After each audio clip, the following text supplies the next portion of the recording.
این کارمند دولتی تاجیکستان که جماعت مسجد را دشنامه داد بعد این رفتارش برای صحبت با مقامات انتظامی دعوت شده است. طبق معلومات رسمی او شاکر خالدارو مسئول بخش دین و تنظیم جشن و مراسم های جماعت چاریککاران ناحیه رودکی بوده است. این همان مسجدی است که خالدارو با نمازگزاران با لحن قبیح صحبت کرد.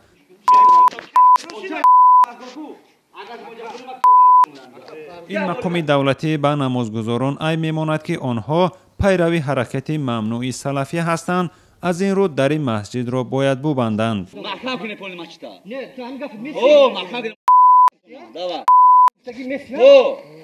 مسجد دهه مهرآباد 5 وقته بوده، آن از پول مردم سال 2013 ساخته شده است. با گفته ساکنان این مسجد سرتیفیکات و اجازتنامه حکومت ناحیه و جماعت چاریککاران را داشته است. اومد گفت ما گفت بیا عجیمه بیا هم تا اومد راست درآمد که در اونجا طفلاش خط درآمد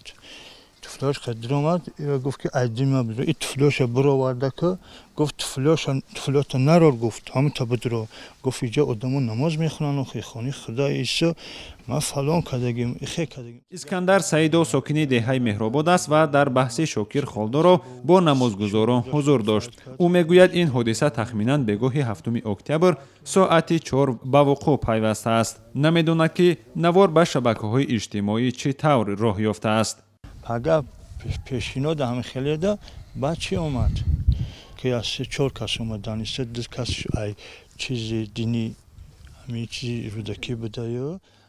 شاکر خالدارو به مقامات گفته است در حالت مستی قرار نداشت و با آنکه 2 مرتبه این مردم را برای بستن مسجد آگاه کرده بود خود را اداره کردن نتوانست.